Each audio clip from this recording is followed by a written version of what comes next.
It's the official Catchup podcast. I am Ben Grant. We're back once again, and I'm joined by Chris Pow. Chris, how you doing? Yeah, good. I was going to say I'm wearing the beanie for lower, but I just actually couldn't be arsed doing my hair today. It's a mess. So it's a nice day actually. Brought outside, so It's all right. For this is the last time I have actually got a haircut and a beard trim. I think I was looking like a homeless person before, but I managed to.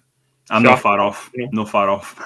I'm a man of leisure, so we can do these podcasts on Tuesday afternoons and talk about all things non-league football in Scotland. I guess there's plenty to talk about, Chris. More so the pyramid reconstruction rumbles on again. Yeah, we're pretty much coming towards a conclusion, though. Hopefully, with this podcast, we said that there'd be another one at least, the final chapter, if you will, of this anyway. So yeah, because really, there's times when we do podcasts and we're not really talking about football, and that's generally what this podcast for is, to actually talk about football. And we've not been doing a lot of that, Ben, lately. So correct, but we will talk about football at some point on this podcast. Again, if you haven't been paying attention to what's been happening in the lower leagues of Scottish football, predominantly the Lowland League region, if you will, there has been more discussions and more proposals come out. I don't know if it's more proposals, certainly, Chris. I think we're past the point of proposals, but I think we're at the point now where we're trying to find some different stuff. So I think the last time we spoke, the West of Scotland Football League had a proposal they were put into the Pyramid Working Group. That took place, and there was a kind of, I guess, a tentative agreement to move that proposal of sorts forward. I think it was more of a collective rather than the West of Scotland proposal, like it was maybe looking like originally. So, as I understand it, certainly from then, there was a proposal probably quite similar to the one that happened before. But I think the key aspect of that was that it would start in 26-27, which I think we all agreed was the right thing to do to start it next year for 25-26.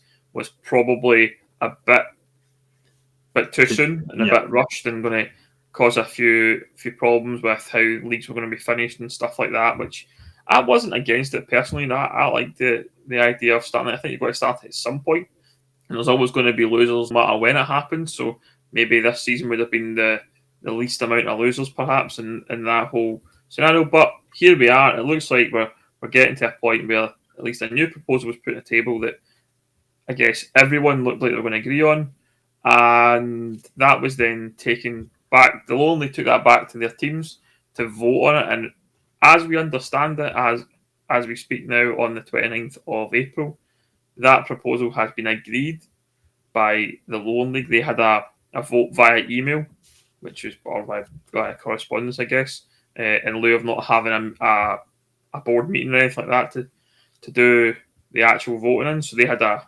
vote there. We don't know the numbers in terms of who voted for what and what the margin was, but it certainly looked away from what I've heard in the last 24 hours that has passed. We're moving ahead with a normal season next year. I guess we'll get into that in a bit more detail in a minute, Chris, but it looks like it's coming. I've been saying for the last couple of podcasts, no matter what proposal it is, Reconstruction's been talked about for years now, so it was eventually going to happen.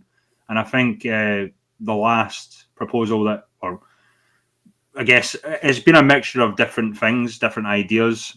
So whether it just came from the Pyramid Working Group or it took bits from the West or the Highland League proposal or stuff that's happened before, I think everyone can agree that this is probably a wee bit more on the sporting merit side. I mean, you will not probably see teams firing up to two tiers and stuff like that. So obviously, like you mentioned, it's not going to happen straight into next season. It's going to be a year wait, so we can even see more clubs get their license in that during that time. So again, from the West point of view, it's probably going to be focused more on the sporting merit, which a lot of people like to throw around, obviously, sporting integrity, sporting merit, and all that sort of stuff. So if it was going to happen, I think this is probably the better solution to what was in place from the West Scotland and the Highland League previously.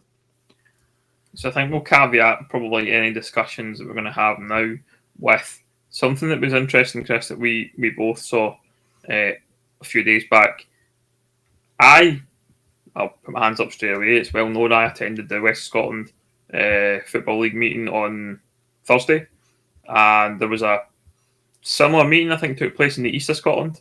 Now, we had a conversation with a few people within football circles, and it seemed as if what I had heard at the West of Scotland meeting and what was being heard, or what was said rather, at the East of Scotland meeting seemed a little bit different.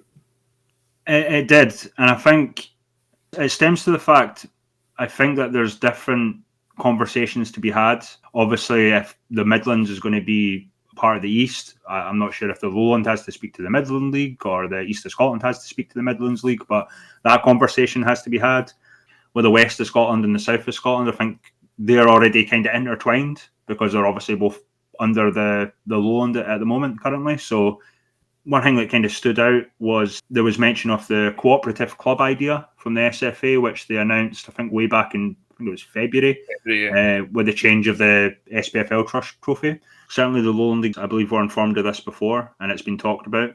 I said in the last podcast I thought it was maybe pushing B teams, but I was probably wrong about that. It seems like the cooperative club idea is going to be put down into the Lowland and Highland League, which different from the B teams. I actually like the idea. I think it's probably one of the best ideas the SFA have ever came up with, actually, to give them credit.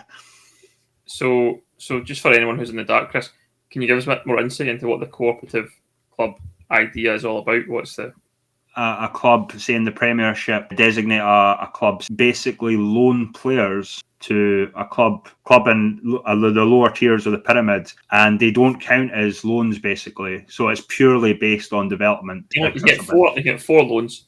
Yeah. So it increases from that. Obviously, the youth players get game time. They can play. They can still play for their club's reserves or youth teams, whatever it would be, depending on obviously the club, because there's the development cycle in Scotland is obviously all different.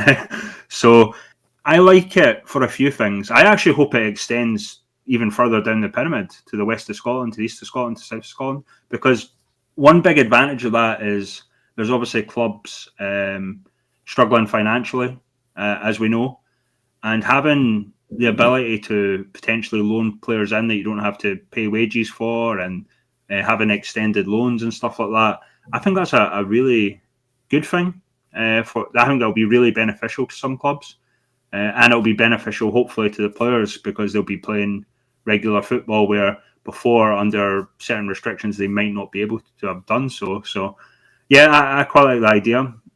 I believe this is going to be one of the reasons maybe the SFA want the reconstruction to happen. Whether this would have happened either way, I'm not 100% sure, but if say you're restricting it to 16 in the Lowland or the Highland, obviously if you're adding another further 16 clubs, it's more clubs to sort this out with. To me, it's kind of like almost a tester to see how it works in terms of the development. Obviously, we know that the B teams is kind of mostly failed at this point. Apart from maybe Hearts, we have to give Hearts a wee bit of credit. There has been guys that have went up into the first team, but yeah, I actually like the idea. I think it's a good idea. Whether it works or not, who knows? If we're still here in 4 years' time talking about it, maybe we can go back in hindsight and say that it never worked. But on paper, I like the idea. I believe fans, I know the fans are mostly against B teams, but they seem to be for their clubs essentially becoming feeder clubs. So how that works, I don't know. But yeah, I like the idea. It's probably quite similar to the kind of parent club. Yes. Route. If you've played Football Manager in the past, you'll be aware of that in terms of how you can have a parent club and you can transfer. Your affiliate. You can have the ability to transfer players amongst, I guess, squads. I think if anyone follows kind of some American sports, you can get taxi squads. Sometimes you hear them talking about in NFL, in hockey, the NHL. They have the NHL and then the AHL, and players can transfer through the different clubs quite smoothly without any issues. It'll probably be a similar vein to that. I think, like we have seen in the west of Scotland this year already, something similar with under 18s players, where if you're an under-18s player, you can be dual registered for an SPFL club, and you can also play on. You can go on loan to a West Scotland team. We've had Kilwinning, I've had Dylan Brown and Ewan Bowie from Kilmarnock on loan. Those boys have both played in the reserves for Kilmarnock. They've played in the under-18s for Kilmarnock, and it's been they do their full-time football training with Kilmarnock, playing with Kilmarnock, but then a Saturday and a Tuesday and a Thursday they're at Kilwinning doing their training. And it's very good. It's helped us out as a squad. We've had a good quality goalkeeper. He was only 16. It's incredible that he's such a good goalkeeper for his age. Played in the West of Scotland, and Ewan Bowie, excellent. We needed a left back, and Ewan came in and did a good job. And we wouldn't be able to do that if that wasn't available. This will open up more doors to allowing those players to play and get game time and get to play in men's football, because I think that's the thing. I was sitting watching our game last night with Ewan Bowie actually, and we had a chat about what it's like, and he said it's a totally different game, and you learn so much playing against men.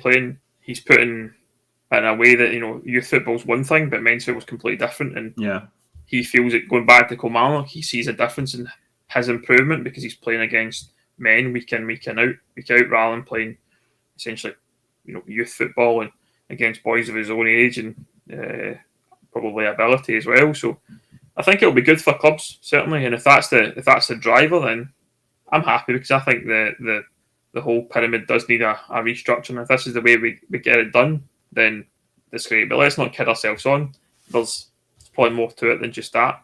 I would agree with that. Obviously, I think for me, the factor of hopefully seeing it go down the pyramid as well is obviously we do have the development league, especially for, if you look at the Lowlands development league. Kelty, for example, have really high caliber youth players that have played for Livingston B and stuff like that. So if they had a cooperative partnership with someone like Crossgates Primrose, for example, I mean, these youth players would be getting more first team experience based on a local level as well. So I quite like the idea. I really do. I can't believe I'm praising the SFA for once, but yeah, I really do like the idea, and maybe it will sort out the issues. Obviously, B teams is highly hot topic. Not a lot.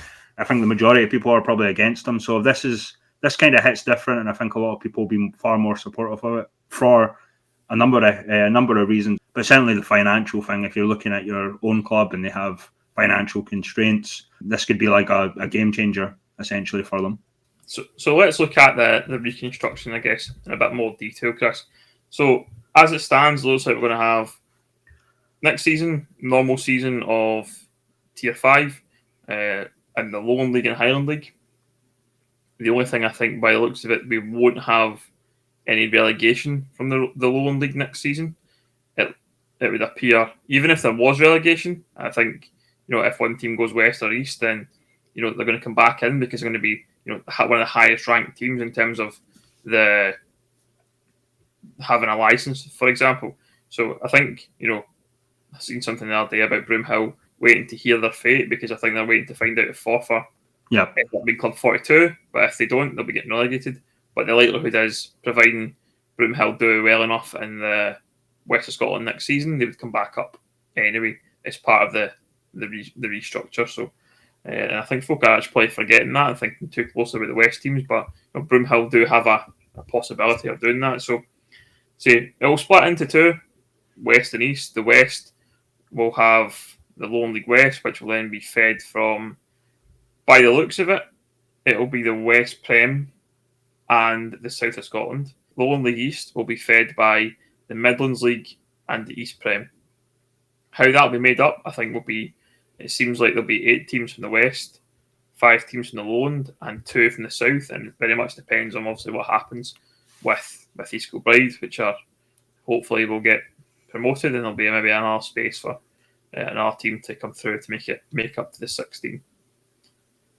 So that's probably how the structure looks for next season. We're probably talking about the likelihood of being, the top 8 West clubs who have licenses will go into the Lowland League West, and I think 4, as I said, the top 4 licensed clubs from the East will go into the East version, because there's obviously more Lowland League teams in the side of the, I guess, the divide, if it's like splitting up from the parents, then I think it's mummy and daddy are going their separate ways. And which one's mummy and daddy, we're not really sure at this point in time, but certainly that's the way it's looking. And I think then the south teams will bring in, as I say, two, and it'll be the top two from the south, and then you'll have to then backfill, obviously, the divisions once the gaps are left. And I think from the west perspective, there's still intention there to have promotion relegation in that season. I don't think it's going to be simple as cut and dry. Nobody will get promoted, nobody will get relegated. There'll be essentially a ranking system, I think is the way it was described to me on Thursday, that if you finish, say, 16th in the West Prem, you'll be essentially like rank 19 in the West, if you think of a 1 to 80. And therefore, if a club comes up from the West First Division who's got a licence, they will be higher ranked than the club that finishes in the bottom. So it's still certainly going to be a normal season, I think, for the West of Scotland. But there'll obviously then be some rebalancing of the leagues where, if 8 teams leave, then there'll be 8 teams come through each of the divisions and things like that. So, I think, Chris, at least it'll still be competitive. You're playing for, potentially a place in the Lowland League next season. Yeah, I mean, from the Tier 6 perspective, I don't think there's much change. From previous proposals, I think it's much fairer than just saying, okay, Darvel's going to have its place or Pollock's going to have their place or whoever. I think it's a lot fairer if it would be the top 6, top 8, whatever it would be. And the same in the East. The East was a wee bit different anyway because there is more licensed clubs in the East. But I actually like that idea. I think it's a good idea. In terms of Forfar, we don't know. We actually don't know what they've chosen. If they've chosen to be nominated into the Highland or Lowland if they get promoted, hence there's still a bit of uncertainty with Broomhill. I think it's a wee bit ridiculous though if they were to go Highland, because I would assume because of where they are, they would be in the Highland League for a season, and then do they move back to the Lowland? So I don't know. It seems a bit weird. Yeah, because if you think about it, they would surely come under the sort of Midland sort of sphere. So I don't know if they would just go straight to the Lowland. No one knows because of the line as it stands does not exist at Tier 5. I think you have to declare at the start of the season. Yes, and we don't know what they've declared yet. So. So I'm going to assume that they are declared to go to the Highland League because I don't know that there would be part around the fact that Broomhill can still be saved if Forfar was to get relegated. If Forfar were going to go down, then they would. It wouldn't matter. How does that work though? Because obviously you have the situation with Brecon, and Forfar are pretty near Brecon. So obviously it'll come down to that rebalancing that will happen. So but are you going to put Forfar in the Highland League for a season and then move them to the Lowland? It seems a bit strange, It does, but I think that will probably what will happen unless, as part of these discussions, something's changed and Forfar will come into the Lowland League as part of that discussion to make the transition next season. I guess we're talking hypothetically because we don't know what's happening with Forfar and Bonnyrigg. Because Bonnyrigg and Forfar are pretty much down to the last day of whose. If there's adults in the room, it would probably make more sense to have a discussion and say, look, Forfar are going to come to Lowland League for a season, and then next season either they get promoted through the Lowland League. But I guess the only issue with that would be with the Lowland League wanting to travel to Forfar, because I think that's there's a difference between having a Lowland League East and travelling to Forfar and having a Lowland League as it stands and travelling to Forfar. Maybe clubs are against that, so it might have to be, it might have to be what you say into the It's interesting. It really is interesting. It's one we hadn't thought of, and certainly just as we speak, it's came up there for the first time. So it's the sort of thing that keeps me up at night when no one else is thinking about this stuff. I'm like, would Forfar have to go to the Highland League for a season, or what the situation is? And that might have been exclusive. Maybe nobody's even thought of that, and Chris is the first person to come up with that in his head, and we'll just. That would be mental. That would be mental if they were to go to the Highland League for a season and then get moved to the Lowland. But it's the sort of thing that obviously we talk about non-league non-stop pretty much. So it's the sort of thing I think about. So I think the other thing that we were talking about last week or the week before when we chatted, that we were quite positive about, Chris, was the idea that having what they're calling a candidate club. I think we refer to it as champion club, but that would be where you can nominate a licensed club to get promoted if someone who wins the league isn't licensed. So I think that hasn't been agreed as of yet, from what I've seen and what I've heard. But it seems as if all the leagues are in favour of that. Yeah, I'm not 100% sure that the Lowland League are, as it stands. I think that's possibly the challenge at the moment, that the Lowland League are not necessarily in favour of that. And that's what's, I guess, maybe stopping that from happening just now. But as I understand it, the SFA are keen on that, and they think that's the right way forward. And I think, there's been talk, I've heard things said about, one league can't gatekeep the pyramid, and that was kind of referred to. I'm paraphrasing. That's not a quote from anyone, by the way. That's just kind of my view of it, where one league can't prevent transition through the pyramid, which I found very interesting, because I think that was targeted at the Lowland League with their lack of promotion relegation at the bottom end. Now, I think the same can be said for the SPFL in that regard, and I think nobody's saying that. So it's a bit contradictory from the SFA if they are saying things like, you can't prevent teams getting transitioning through the pyramid, but then it stops ultimately at the Club 42 because the automatic promotion relegation doesn't happen at SPFL. You've got to look at it like this, though. I like the champion club idea, obviously we agree, but it's complicated because you have two leagues at the same tier. So basically, say the champion club of the West is fine, they're licensed. The South champion might not be licensed. So do you give it to a South of Scotland team licensed that finished fourth, or do you give it to the next West of Scotland team?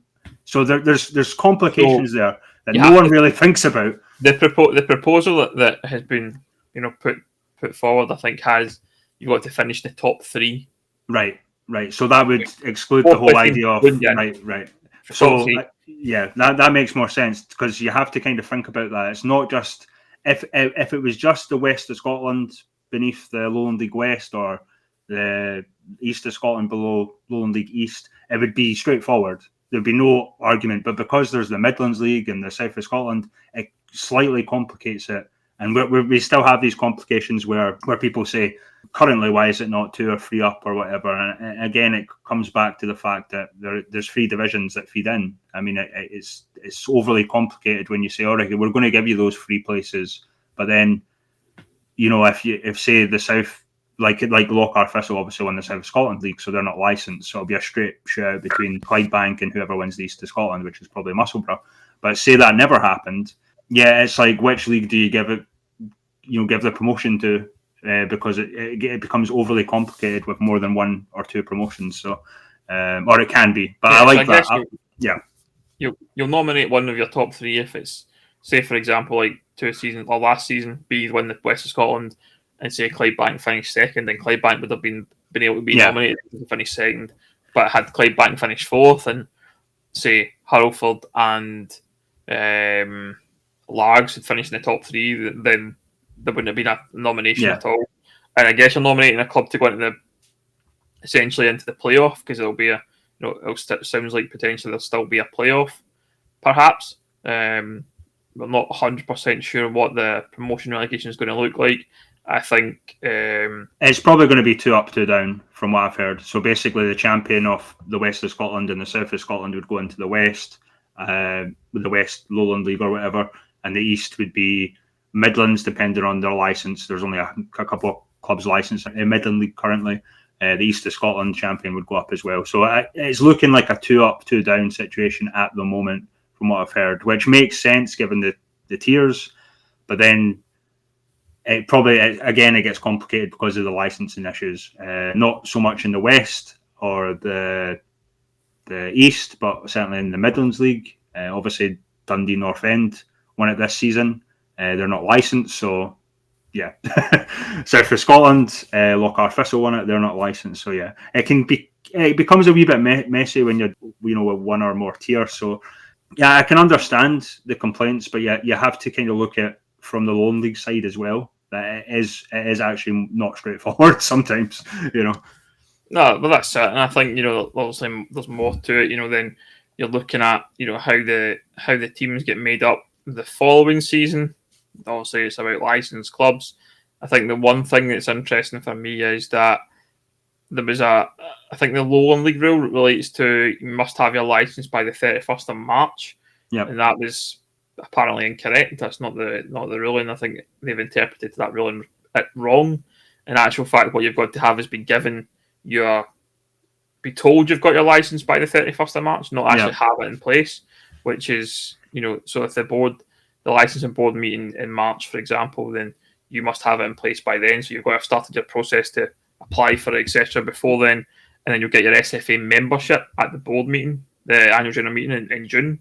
I think people were getting that mixed up, whether that was in the Lowland League. So there's been exceptions to that as well, Ben. Like you obviously think when Bonnyrigg came up, they didn't have their license to begin with. I think it was similar to Bowness United, and they still got up. So I wouldn't kind of focus on that too much, unless there's objection to the license or something. I think that's probably changed because obviously there's more licensed clubs now. So I think it's making it more interesting. So I think from a West perspective, it means that there's more clubs that potentially could be in with a shout of getting into the Lowland League that next season. If there's 8 clubs, potentially talking about the likes of Beath, Troon, Johnston Borough, St Cadoc's.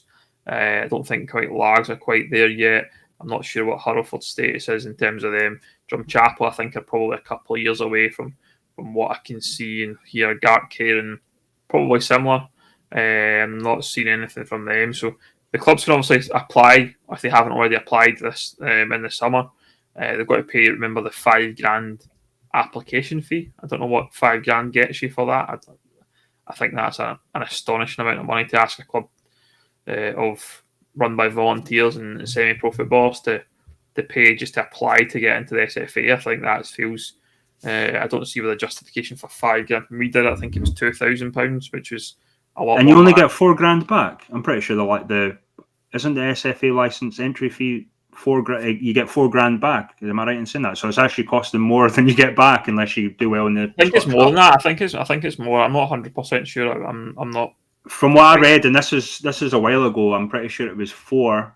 Then bronze was 8, and then it was like 4 and 4, pretty much I feel like it's more. I don't. As I say, I'm not a finance person within my club at all, so I don't know exactly. It might have increased. And then I think the other thing that's interesting, a question I think I heard the other night was about if you don't want to go into the Lowland League West, then can you basically defer your move and not originally? I think the discussion was you wouldn't be penalised if you would be demoted or anything like that. But I think from what I hear from the SFA, again, they're kind of saying that you've got to be committed to the pyramid if you've got a license. So if you've got a license but you don't want to go up, you can't do that. And if you do, you basically may get called up to the compliance officer and have to explain yourself in terms of why you're not going to go, and potentially could get stripped of your license if you're not committed to the pyramid, because that's probably one of the articles of having your license. You're committed to that and trying to move through the divisions. And God, there'll be a lot of Highland League teams starting to tank sooner then, because that's all you hear about the Highland League teams. Obviously, do they really want to go up? Do they not? Yeah, so there is that, and I think that'd be very harsh to do that. But obviously, it's important to the pyramid to have that smooth transition as much as you can and go as far as you're able to on the park. So yeah, I think that's an interesting one to see.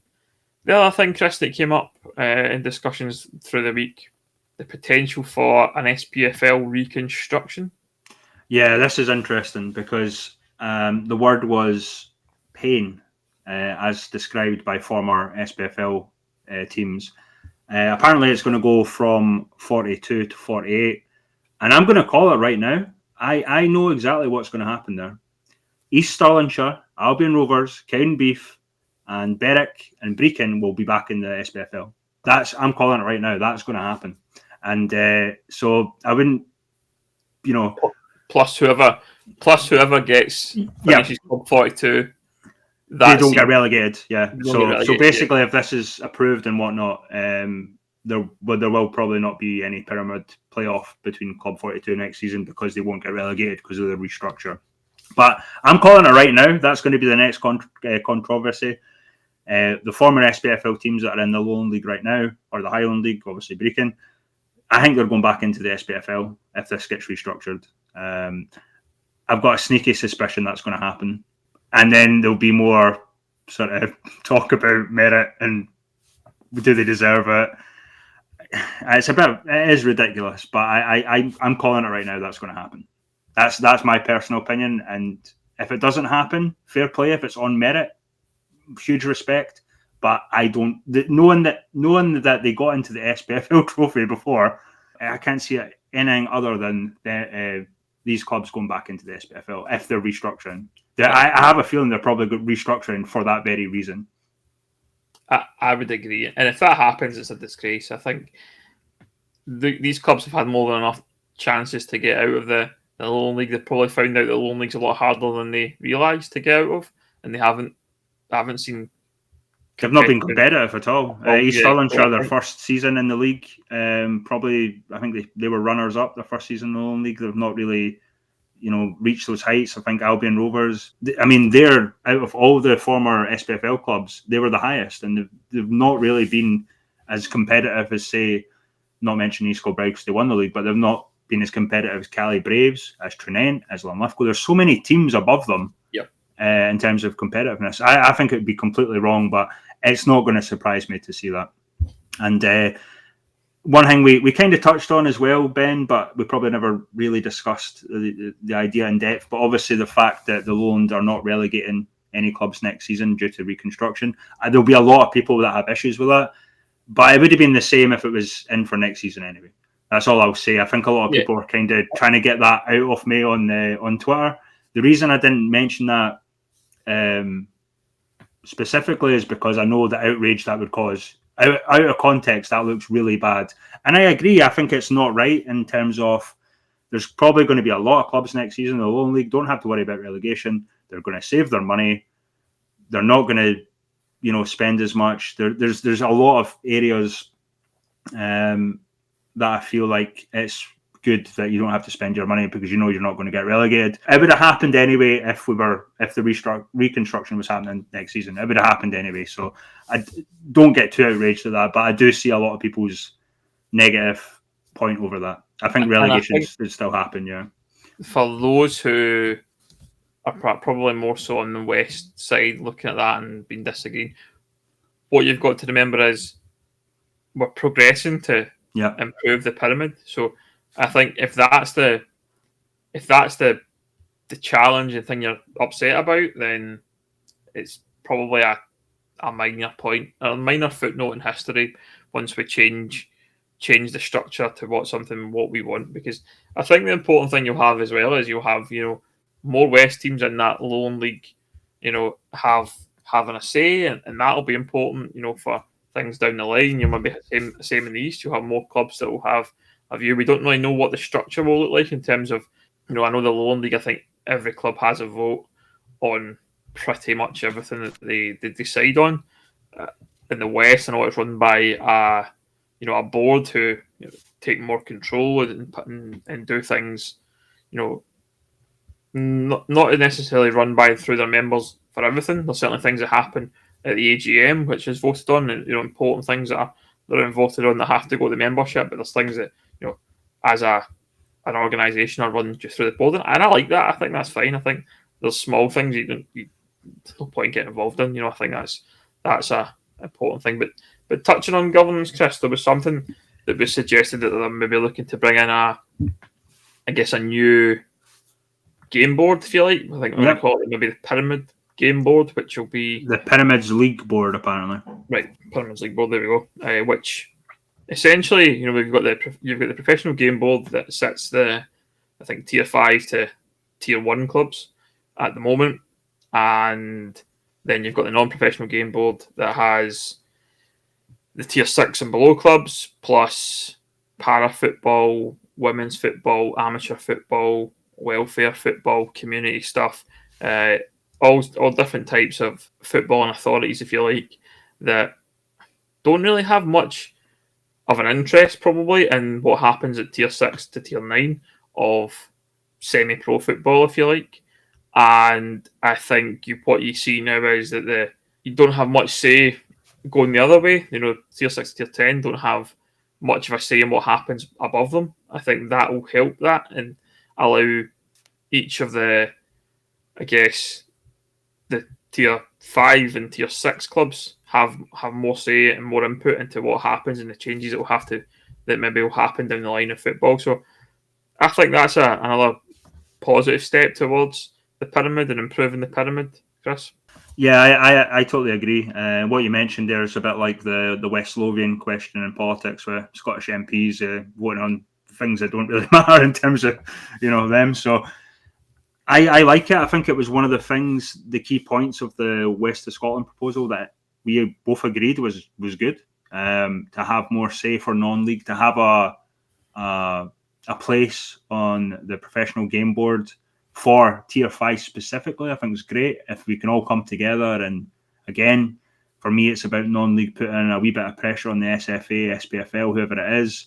Again, we have more voices in non-league than the SPFL currently. So I like it. I think it's a good idea. Whether the West came up with that and they just stole the idea, or whether it came from you in the last podcast, Ben, I'm not sure. And I think we do need that. Rather than have tier 5 leagues doing their own thing and not knowing what the others doing. We mentioned it earlier, the East of Scotland meeting being so much different than the West of Scotland meeting with different things being discussed. Let's bring them together so everyone knows what's what. As much as I was against splitting of the tiers to begin with, I think now that it's more merit-based, I have less of an issue with it. And I think, all in all, if this can bring together tier 5 and tier 6, or pretty much up and down the pyramid together, with one focus I think it's a good thing. I really do. I think it could be amazing. I'll say it looks like it's all systems go for 2026, 27. Lowland League West, Lowland League East. The big question will be now, I guess, folks, is will the official catch-up continue to cover the Lowland League West and Lowland League East? Find out at some point down the line. Chris and I will have a few chats, and I'm sure, and see what our plans are for the coming years. But that covers off pretty much what's happening in the pyramid for the next couple of seasons. We did say we'll talk about football. Let's do that, Chris. Let's start off with the Lowland League, Highland League playoff. East Kilbride beat Brora Rangers 4-1 up at K Park on Saturday. A fantastic result for East Kilbride. I've done a lot of looking at Brora Rangers over the last sort of few weeks, looking at the highlights, looking to see who their players are. I expected the game to be a lot closer, but certainly if you look at Brora and East Kilbride, they actually play really similar ways. And I thought there might have been a wee bit of a danger of them cancelling each other out. Brora like to play out from the back, as do East Kilbride. They kind of go narrow in their shape sometimes, which as do East Kilbride. So it literally was two really good teams, two teams that can score goals, two teams that sometimes can defend well. They're not overly known for the best defending.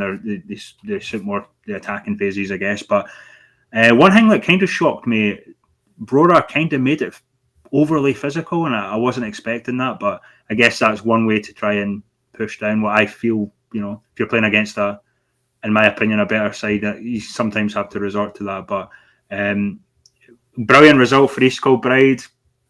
I do feel, obviously, Jordan McGregor got sent off. I do feel Brora were lucky in a sense with some of the tackles, especially the keeper, Kai, coming out. And I think East Kilbride should have had a penalty as well. I don't think it's over. East Kilbride will go there on Saturday. I know they're 3 goals up, but Brora, I would expect them to go out and attack like they normally do at home. It's not over, but I would expect East Kilbride to score a few goals as well. So massive position they're in. If they keep the cool, let Brora play the physical game, I think East Kilbride will be all right. They're too good a team to, I think, lose that 3-goal advantage, but they're also against a really good team. I did hear some comments saying about Brora, blah, blah, blah. They aren't great, maybe not giving them the respect they have. It's like, but they actually scored more goals in the same amount of games as East Kilbride in the Highland League this season, and I think they conceded less. They've got really good players, as in Tony Dingwall, Max Ewan, Shane Sutherland. The one guy I was interested in didn't start on Saturday. They actually went with the same lineup that they did against Fraserburgh in the Cup, which surprised me because I think the only reason there was players missing there was they were cup tied or something. So it was interesting that they didn't play the team I expected them to play, but it probably, dare I say, cost them a wee bit there with that lineup. But we'll wait and see. I'm certainly excited for it. I know the guys in the group chat, the Kilby fans, are dressing up and whatnot. It's going to be quite fun, I guess. It's interesting, Chris. You said you don't think it's over. The tie's over. I tweeted out what a good result it was for East Kilbride, and someone came at me on Twitter the other night to say, "Do I not think it's over?" And I simply replied, "Correct. I think East Kilbride have far too much in the tank for Brora at this point. 3 goals up. That East Kilbride team, they're well known for playing out and playing the right way. They'll continue to attack as well. I think that's the thing. I don't think Mick Kennedy will have his team set up to sit in and have to protect a 3-goal lead. I think they'll go out and probably try and make that 5 or 6. That's the way they like to play, and I think they're very much capable of that. And I don't think Brora, as much as they are a good side, I don't disrespect that, but I think East Kilbride are just too good. I think they've seen it over the course of the season against top quality sides. That's a team that will be more than capable of handling that game. Whether that is, I don't think they'll sit and protect a lead at all. I just don't think that's them. So I think they'll be more than capable for Brora, and then they'll just be looking ahead to, one eye on, I guess, Club 42, whether that is Forfar or Bonnyrigg. Forfar have to lose and Bonnyrigg have to win for Bonnyrigg to be safe. Otherwise, it's Forfar that's safe, and it'll be Bonnyrigg that will face off against. Bit of an awkward one for us, I guess, Ben, because obviously we both have a wee bit of history with Bonnyrigg, myself, and I don't care what team it is. I mean, when Bonnyrigg went up, I was supporting them against Cowdenbeath, my local team, so that kind of a bit of an awkward one. But I'm going to say it now, I'm going to be supporting East Kilbride either way. I'm sorry to all the Bonnyrigg fans that still listen to us, but it's the way it is. We're a non-league podcast. We're always going to support the non-league team. So if it is Bonnyrigg, just a pre-warning.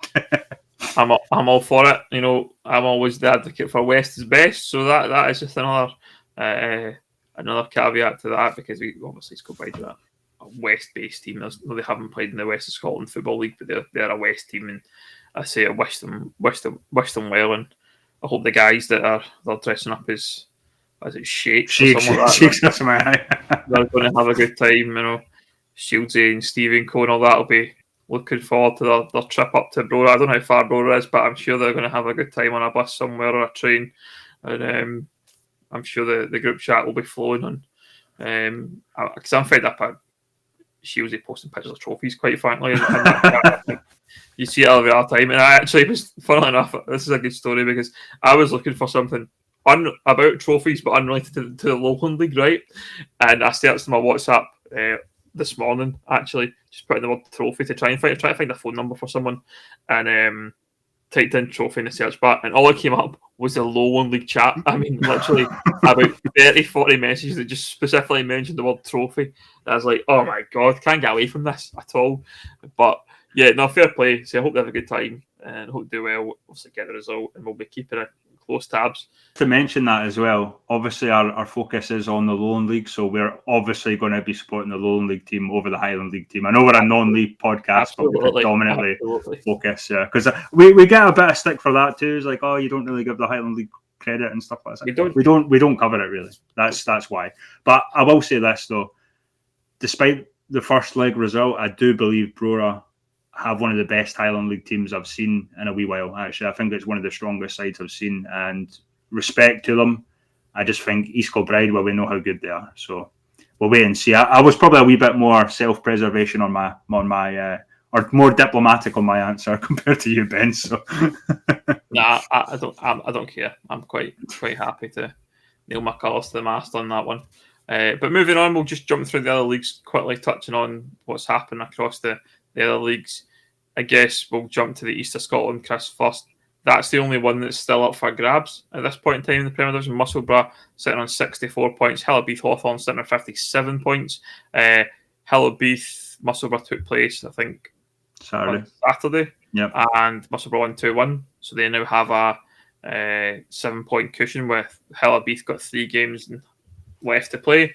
Musselburgh have 2. I guess Musselburgh, if they win on Saturday, that's it decided. Yeah, well, my heart was saying that Hawes would get a result there because I know you're not a junior man, but certainly when I was younger, I went and saw the Hawes quite a lot. I forgot my scarf. Shields is gonna call me a shite bag. So I said that I would get the scarf out. I do still have my Hillabeath Hawthorn scarf. Maybe in the next episode if we do an end of season 1, but I'll need to look that out. I totally forgot about that. Sorry, Shieldsy. You can go me a shit bag on the group chat if you want. But my heart, I wanted the Hawes to do it. I really like what Robbie Rayside's done. We both rate him as a manager, what he done at St Andrews before. Fantastic. Where he's taken that Hawes team, probably. I mean, they're good players, don't get me wrong, but I wouldn't have expected them to be right up there right away and he's done a fantastic job. When you're going to Olive Bank and playing Musselburgh are a good team, good manager, and Liam Burns as well. So I just didn't feel like they would bottle it. One thing, I actually felt that if Clydebank were playing Hillabeath, I think I would have gave the advantage to Clydebank in terms of squad strength anyway. Musselburgh's a wee bit different. Because Musselburgh play a physical game, what's the word? Streetwise. They're a streetwise team. Streetwise. I think they could give Clydebank a lot of issues, and I know West is best, and everyone wants the Bankies to go up and whatnot from a certain perspective, but I wouldn't discount Musselburgh, not at this stage. And I'm not just saying that because I'm from the East, but Musselburgh are a strong team. They got they've had their Scottish Cup runs as much as Clydebank as well, so. It's not over. It's not over yet. I wouldn't. It's not a dead cert that Clydebank go up as much as we do like Moth and Clydebank as a club as well. But it's going to be a very interesting pyramid playoff. No, I think Lowland League playoff. Yep. I think Clydebank are a great side, and obviously congratulations again to them for winning the West of Scotland and by some distance as well. A very impressive run of results for Clydebank this season, only losing 1 game in 28 is some achievement for. And they've got a stacked squad. They've talked about it plenty. They've got guys like Leishman and Syme, Nicky Lowe, Nicky Little up front.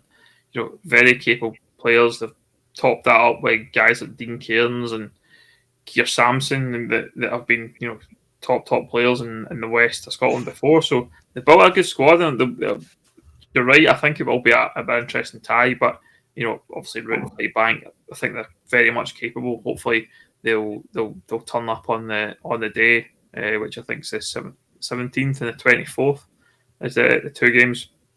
So it's certainly interesting to see how that plays out. I guess elsewhere, Chris, moving on to the West, it's a couple of games left.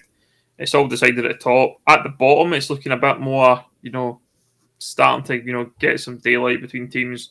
Gartcairn sitting on 17 points, Darvall sitting on 18 points, Benbarb are on 19, Shotts on 22, and Hurlford are on 26. Now, I think anyone above those teams are safe, I think, at this point in time. Yeah, I'd agree.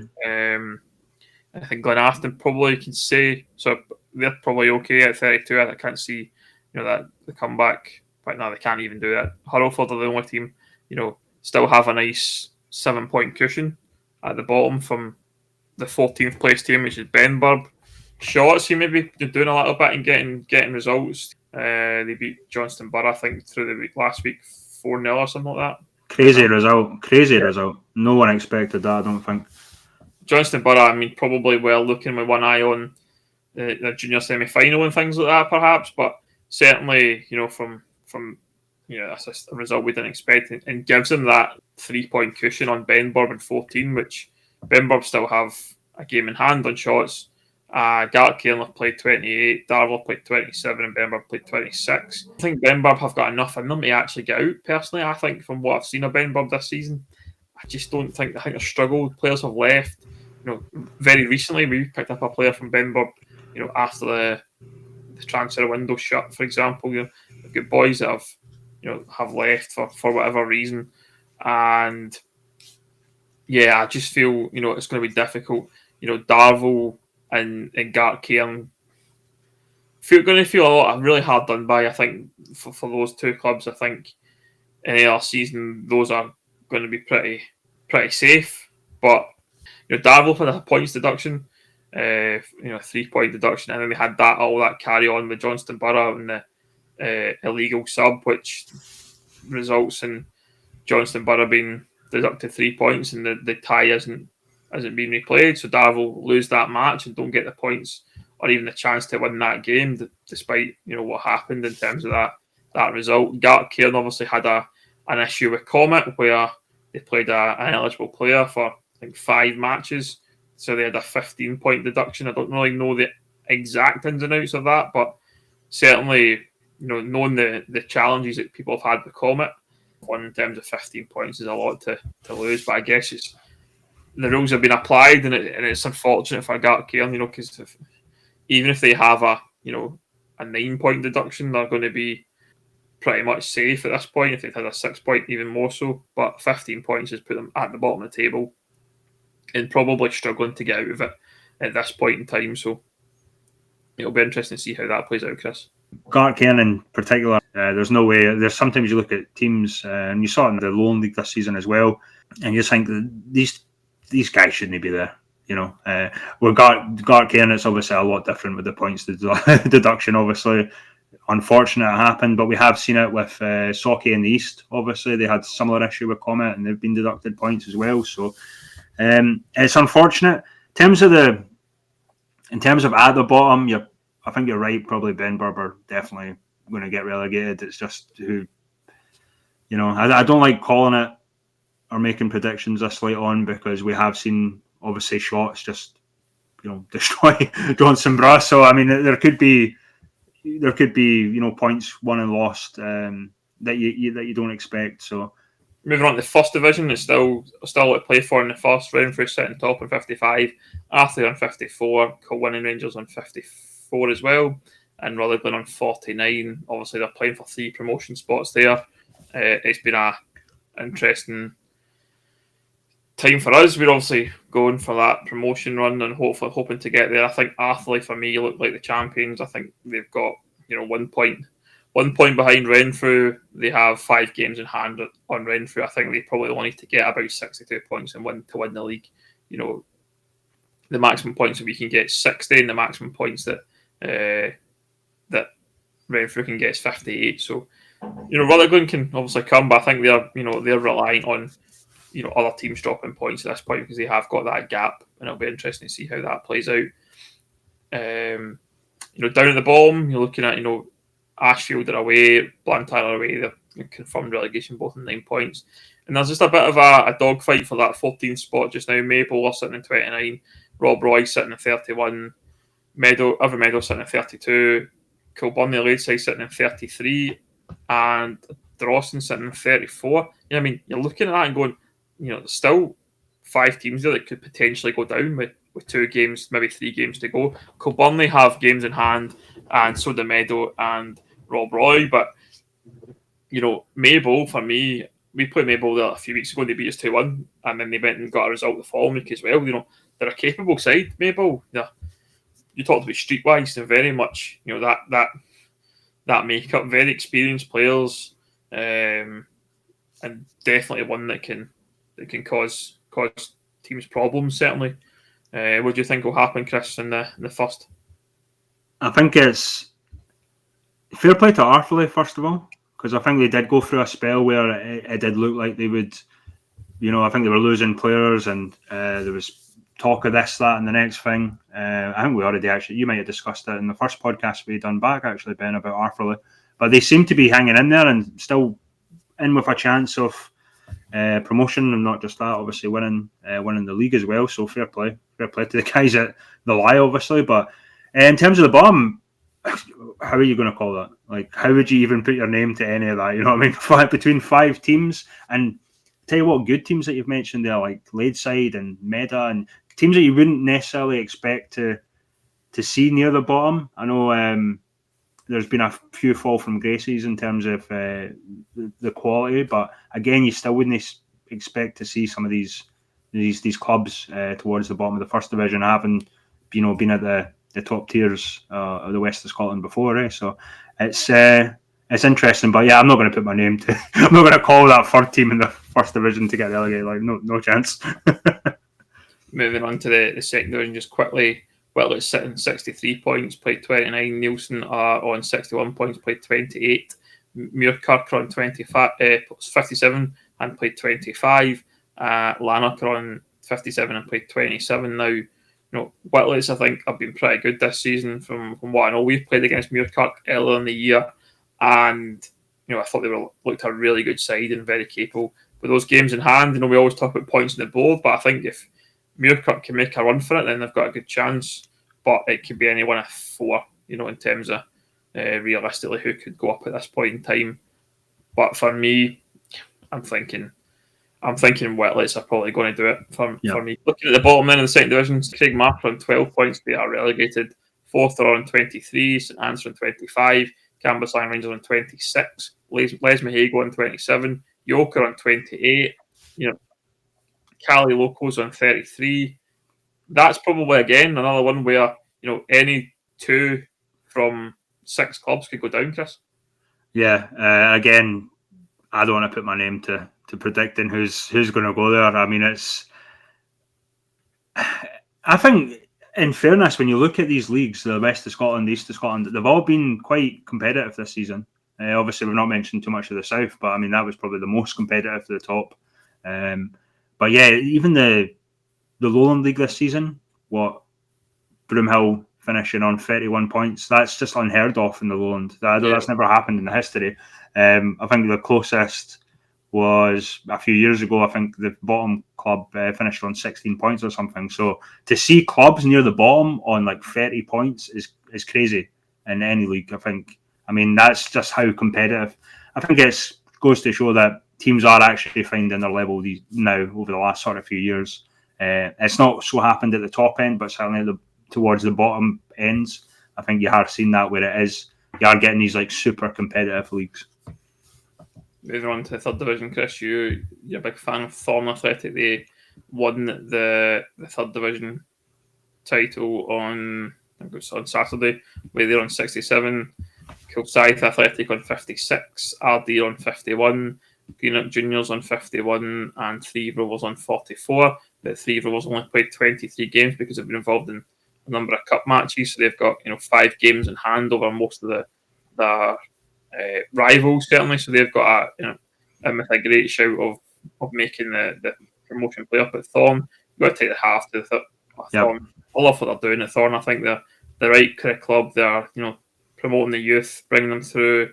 They've got the right setup at their ground. It's a nice grass park. It feels like a football ground. It's not one of these kind of cagey Astro facilities that some of these kind of teams play at. And yeah, Thorn are going the right road, and it's back-to-back promotions now for them.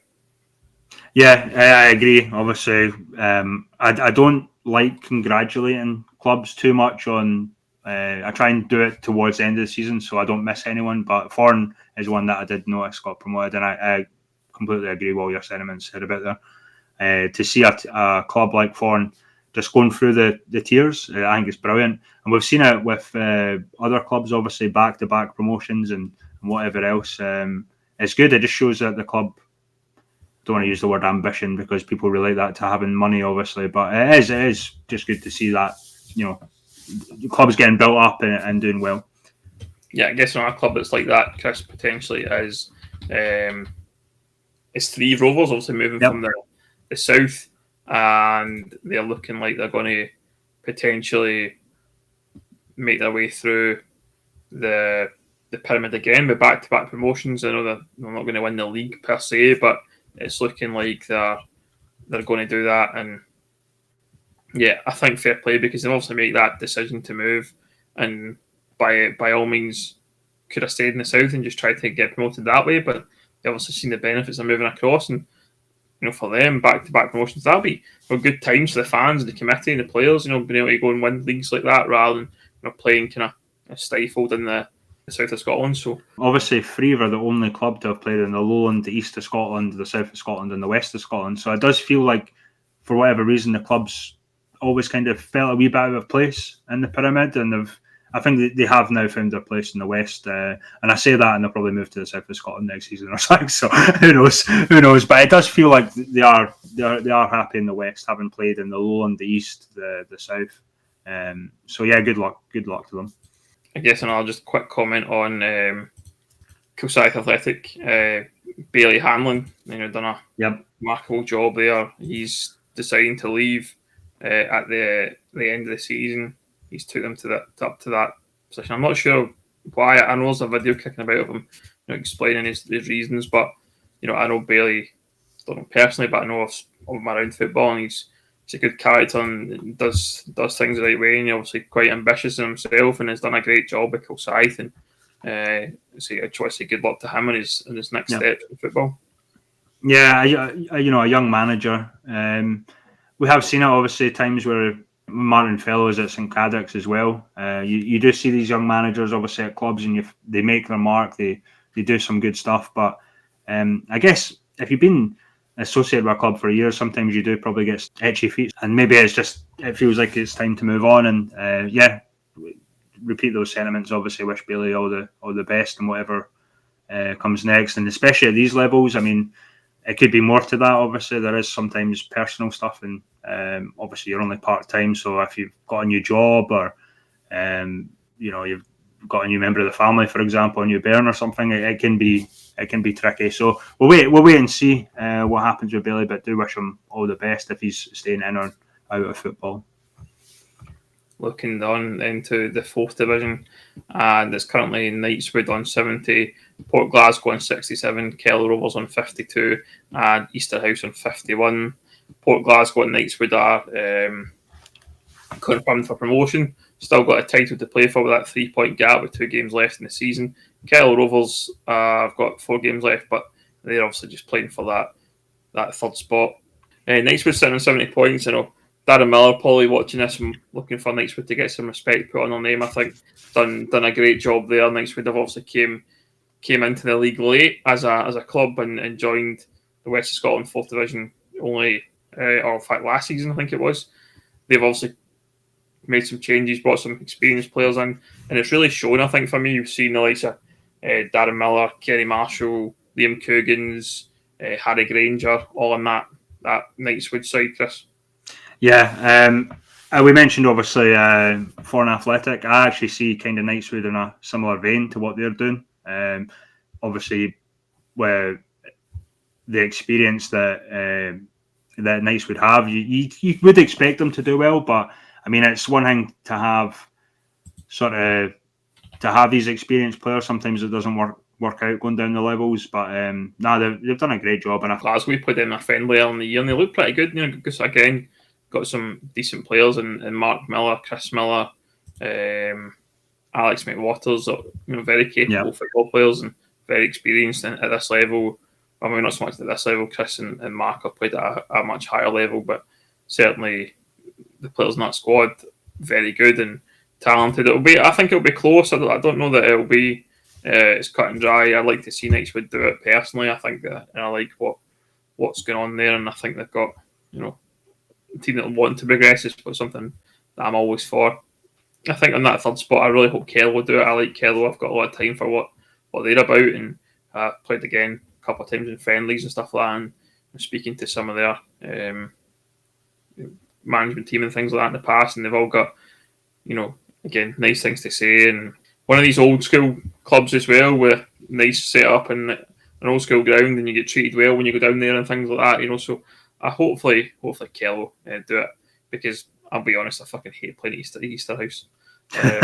You go there with Ashfield and it's brutal. Like it's not a place to play football for semi-professional football. I'm sorry, but it's not. So I'm hoping Kello do the job.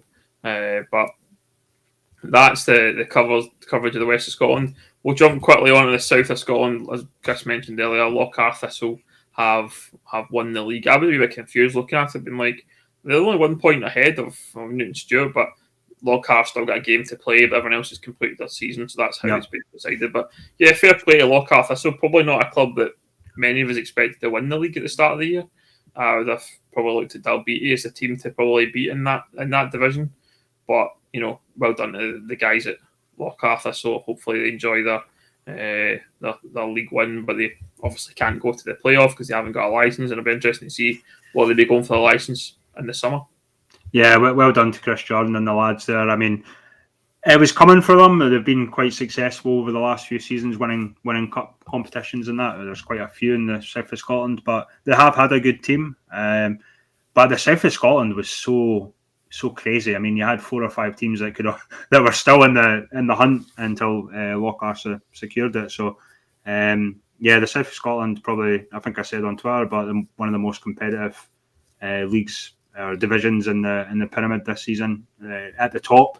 Not so much at the bottom, but certainly at the top.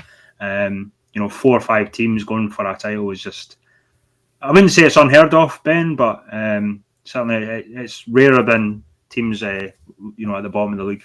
Jumping back then quickly to the West of Scotland, Chris. West Scotland League Cup final took place on Sunday at Broadwood. Auchinleck Talbot beat your beloved Largs Thistle 2-0. Yeah, I mean, I'm glad, obviously, but Largs still have the Junior Cup. It's what you expect from Talbot. Talbot, they seem to win. They might not always have the greatest season, but they always seem to win something or at least get to a final at some point. So, the only thing, fair play to Kyle McAvoy, a boy I have a lot of respect for getting one of the goals for Talbot. I think we both saw it. The funniest thing there was that Neil McPherson, probably not used to lifting trophies as a captain. He ended up almost dropping the thing, but that was a bit of fun, obviously. No, I think fair play Auchinleck. A lot of people were talking about Tommy Sloan's past it. He doesn't. Aye. He's obviously trying to do a rebuild job there. You would have maybe understood if Tommy had decided to chuck it at the end of the season, but he stuck to that rebuild. He's brought in some good players. You mentioned Kyle McAvoy, you got Scott Shonenville, some boys coming through the youth ranks, which look very capable players. Alex Nimmo being one, I think really talented youth player that's came through their development system, and he's now in their squad and stuff. And fair play to Tucker. That's his 37th trophy as a manager or something like that. I think I seen the other day. That there can't be many people that can get close to that in any level of football. So fair play to them. And I guess from Big Neely's perspective, it's one of those things. Have you really won the West of Scotland Cup without the lid falling off the trophy? I think we've seen it probably every year. I mean, I've been doing video work for the West of Scotland, not so much this season, but previous seasons, and have filmed cup finals for a number of years, and it happens every year. David, is that a tradition? Is it? A tradition? Yeah, you've got to. It feels like now you've just got to throw that trophy up. The lid will fall off somewhere, and what you want to avoid is hitting in the head. Ultimately, both for Big Neely, I would say, but I guess from Largs' perspective, Chris, it's a disappointing result, but they've also now got a Junior Cup final, a Junior Cup semi-final to think about with Johnston Borough, which will be a big game for them down at Barfields. Yeah, they're really good at Barfields. Largs are really good at home. I would, having secured that win at Johnston Borough, I would probably.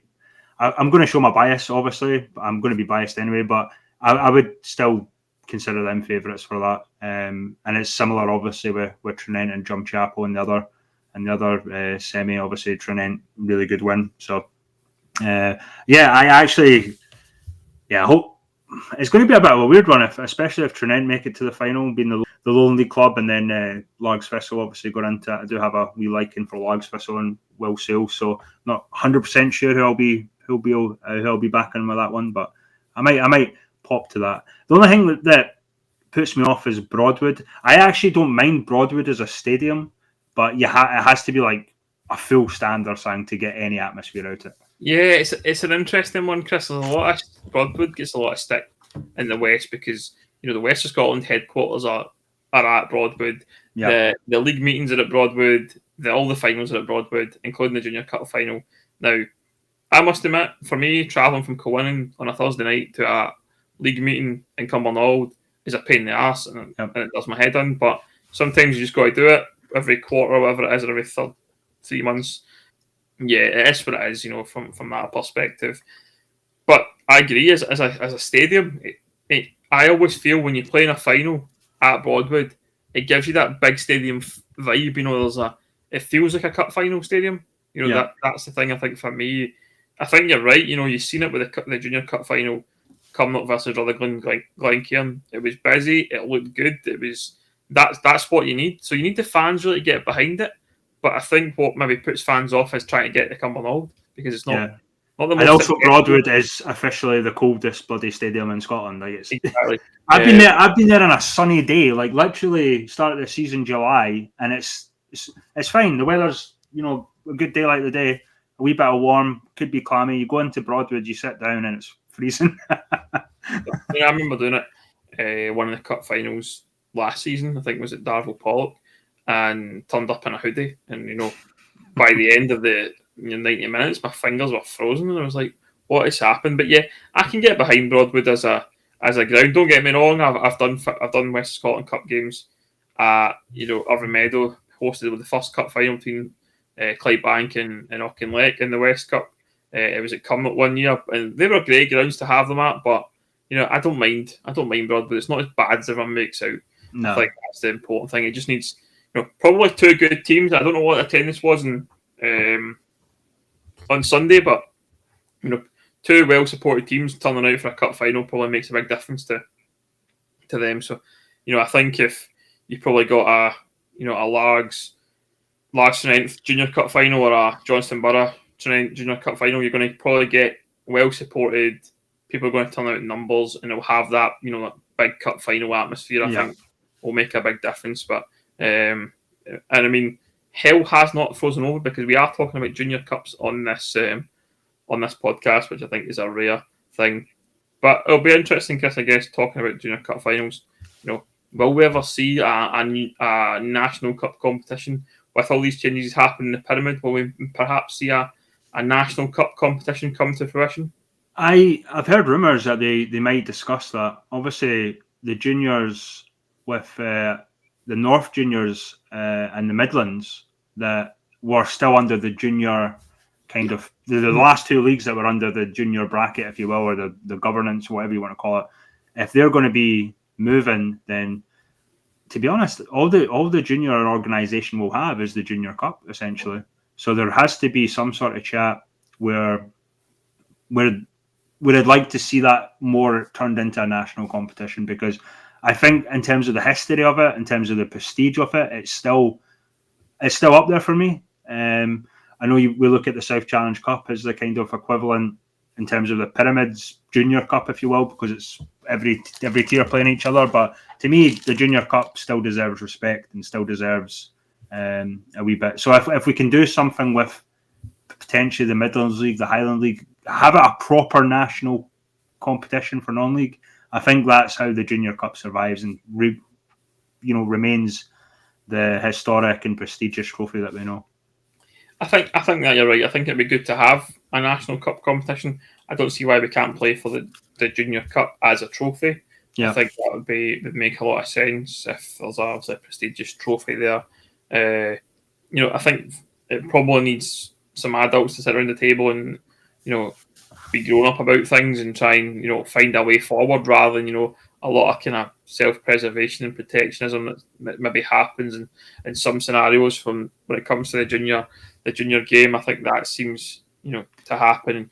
Probably stubbornness on both parts. From the clubs who don't necessarily want to be involved in the juniors, and the clubs who very much their junior heritage. That's probably the problem. That stubbornness between both sides are just so far apart that it probably needs someone in the middle to kind of mediate and try and find a common ground that we can get into a proper national cup competition.